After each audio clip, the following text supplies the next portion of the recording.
Willy, avec ta mère, on va pas pouvoir te garder. Ok, allez. On va te mettre dans un centre spécialisé. Vous êtes ma boule. Moi, je vais pas aller chez les Mongols. C'est l'histoire d'un quinquagénaire qui vit encore chez ses parents, avec son frère jumeau. Ils sont un peu rustres, à la campagne, etc. Puis un jour, l'un des deux frères meurt, se suicide, et du coup, l'autre décide de partir, de prendre son indépendance, de partir à la ville. Donc en fait, ce qu'on fait à 17 ans, lui, il le fait à 50 ans. C'est le début d'une aventure humaine, il va rencontrer plein de gens plus ou moins bienveillants avec lui. Il va devoir faire le tri entre les gens qui lui veulent du bien et puis ceux qui lui veulent autre chose. Donc pourquoi ce film ? En fait, on connaissait Daniel parce qu'on avait travaillé avec lui sur 2 courts-métrages et on avait très envie de faire un long-métrage avec lui. Et comme il n'arrêtait pas de nous raconter sa vraie histoire, l'histoire de sa vie, on s'est dit pourquoi pas faire un film sur cette histoire-là. Il y avait quelque chose dans sa trajectoire d'assez épique finalement à bien y regarder. On a eu le Grand Prix au premier festival du film culte. Ensuite, on a eu le prix Michel d'Ornano au festival de Deauville. On a eu le Grand Prix du jury et le prix du public au festival de Groland. Et puis d'autres prix encore en Suisse, en Ukraine. Voilà. Et vous faites ça donc avec 4 réalisateurs. 4 réalisateurs pour une seule caméra, c'est pas trop la guerre ? C'est pas la guerre, c'est le débat.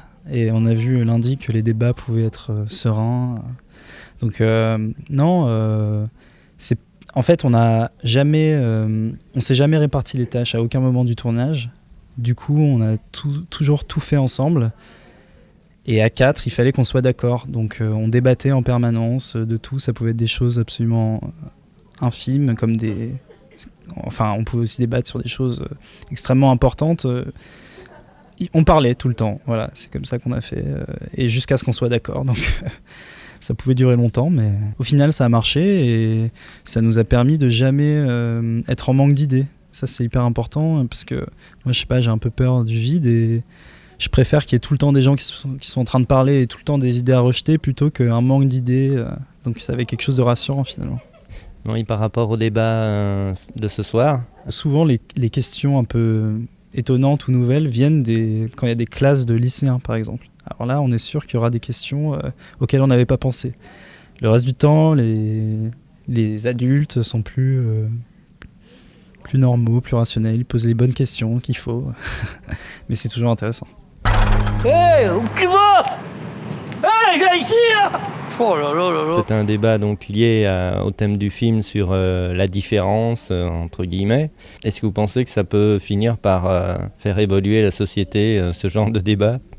Je pense que notre film va changer le monde. Non. En fait, ce qui est intéressant avec quand le débat tourne autour du handicap, c'est qu'on se rend souvent compte que ceux qui sont confrontés au handicap au jour le jour, qui travaillent dedans ou qui ont des gens de leur famille ou qui sont eux-mêmes handicapés, ils ont beaucoup plus de facilité à rire de ça et ils acceptent beaucoup plus la partie comique du film que, au contraire, les gens qui sont plus éloignés du handicap dans la vie de tous les jours et qui ont beaucoup plus de mal avec ça, qui savent pas comment prendre le rire et le handicap. Ils ont l'impression que ça va pas ensemble, que ça peut pas marcher et ça leur fait un peu peur. Donc si après vous voyez des gens de ce type-là faire des blagues avec des handicapés, c'est gagné. Exactement, voilà. Non, mais je pense vraiment que l'humour, rire avec quelqu'un, c'est oublier sa différence. Donc ça, je le pense vraiment, ouais.